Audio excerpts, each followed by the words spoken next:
नमस्ते। हम सब अक्सर ह्यूमन राइट्स या मानव अधिकार शब्द सुनते हैं, है ना? पर कभी सोचा है कि ये असल में है क्या? तो चलिए, आज हम इन्हीं अधिकारों की दुनिया में थोड़ा और गहरा उतरते हैं, समझते हैं उन विचारों को जिन्होंने हमारी आज की दुनिया को एक शक्ल दी है। तो शुरुआत करते हैं इस एक बहुत ही पावरफुल आइडिया से। मानव गरिमा ही विधि का केंद्र है। अब ये सिर्फ एक लाइन नहीं है, ये समझिए कि पूरे कानूनी ढांचे की नींव है। मतलब ये कि हर कानून का, हर नियम का जो आखिरी मकसद है वो है हर एक इंसान के सम्मान की, उसकी डिग्निटी की रक्षा करना। आज की हमारी ये जो पूरी चर्चा है, ये 4 हिस्सों में बटी होगी। सबसे पहले हम ये देखेंगे कि आखिर ऐसी क्या जरूरत आन पड़ी थी कि इन अधिकारों को बनाना पड़ा। फिर हम ये समझेंगे कि मानव गरिमा का मतलब क्या है। इसके बाद हम इसकी जड़ों को टटोलेंगे जो बहुत पुरानी हैं, और आखिर में हम उस एक ऐतिहासिक दस्तावेज पर बात करेंगे जिसने सब कुछ बदल कर रख दिया। तो चलिए शुरू करते हैं। हमारा पहला सेक्शन इसी सवाल के इर्द गिर्द है कि वो कौन सा ऐतिहासिक मोड़ था, वो कौन सी घटना थी जिसने पूरी दुनिया को एक साथ आकर एक नई सोच बनाने पर मजबूर कर दिया। बात है दूसरे विश्व युद्ध की। 1939 से 1945 के बीच जो हुआ, उसने दुनिया को झकझोर कर रख दिया। होलोकास्ट, लाखों करोड़ों बेगुनाह लोगों की मौतें, इस तबाही ने एक बात साफ कर दी, ये कि सिर्फ देशों के अपने अपने कानून इंसान के सम्मान की रक्षा के लिए काफी नहीं है। दुनिया को ये समझने के लिए एक बहुत बड़ी, बहुत दर्दनाक त्रासदी से गुजरना पड़ा कि हमें कुछ कुछ इससे भी ऊपर एक ग्लोबल स्टैंडर्ड की जरूरत है। तो ठीक है, जरूरत तो समझ आ गई, लेकिन कोई समाधान बनाने से पहले ये तो तय करना पड़ेगा ना कि आखिर ये मानवाधिकार हैं क्या चीज। और बस यहीं से हमारी कहानी का दूसरा हिस्सा शुरू होता है। अगर हम एक साफ और कानूनी परिभाषा की बात करें तो वो कुछ ऐसी है। मानवाधिकार यानी जीवन, आज़ादी, बराबरी और सम्मान से जुड़े वो अधिकार जिनकी गारंटी या तो संविधान देता है या फिर अंतर्राष्ट्रीय समझौते।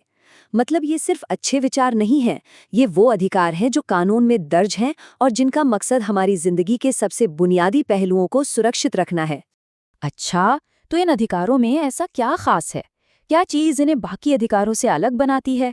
देखिए, इसके 3 सबसे ज़रूरी पहलू हैं। पहला, ये जन्मजात हैं, मतलब जन्म से ही हमें मिलते हैं।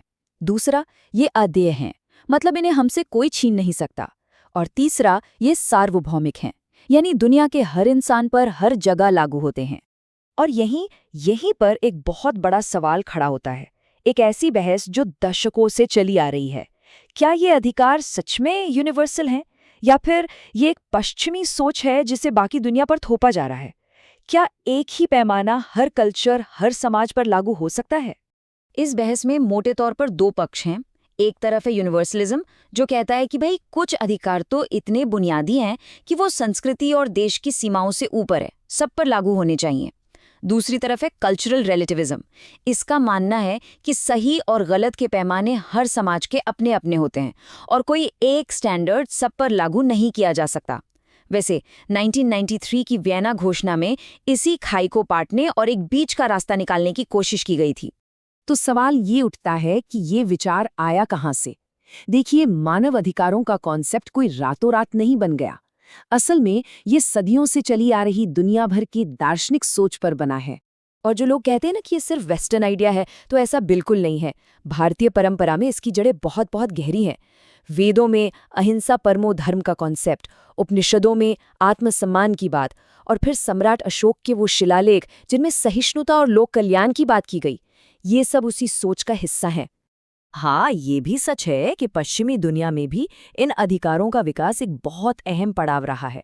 1215 के मैग्ना कार्टा से, जिसने राजा की ताकत पर लगाम लगाई, फिर फ्रेंच रेवोल्यूशन तक, हर एक डॉक्यूमेंट ने उस नींव में एक एक पत्थर जोड़ा है जिस पर आज मानव अधिकारों की ये पूरी इमारत खड़ी है।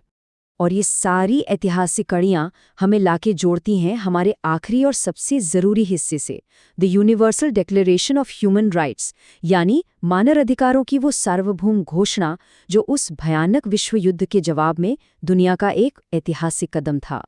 तो युद्ध खत्म होने के बाद दुनिया एक साथ बैठी। यूएन में एक कमीशन बना जिसकी चेयरपर्सन थी श्रीमती एलेनोर रूजवेल्ट। इस कमीशन ने मिलकर एक दस्तावेज तैयार किया जिसे 10 दिसंबर 1948 को अपनाया गया, और हाँ, यही वो दिन है जिसे हम आज ह्यूमन राइट्स डे के तौर पर मनाते हैं। अब ये जो मानवाधिकारों की सार्वभौम घोषणा यानी यूडीएचआर है ना, इसकी कानूनी हैसियत बड़ी दिलचस्प है। टेक्निकली ये कोई कानून नहीं है जो देशों पर बाइंडिंग हो, मतलब जिसे मानना ही पड़े, लेकिन इसका नैतिक और राजनीतिक वजन इतना ज्यादा है कि इसने दुनिया भर के संविधानों और कानूनों को प्रेरित किया है। और अब तो बहुत से एक्सपर्ट्स ये मानते हैं कि ये एक तरह से अंतर्राष्ट्रीय कानून का ही एक जरूरी हिस्सा बन चुका है।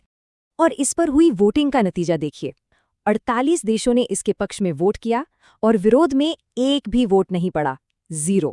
सोचिए उस समय इन सिद्धांतों को लेकर दुनिया में कितनी जबरदस्त सहमति थी।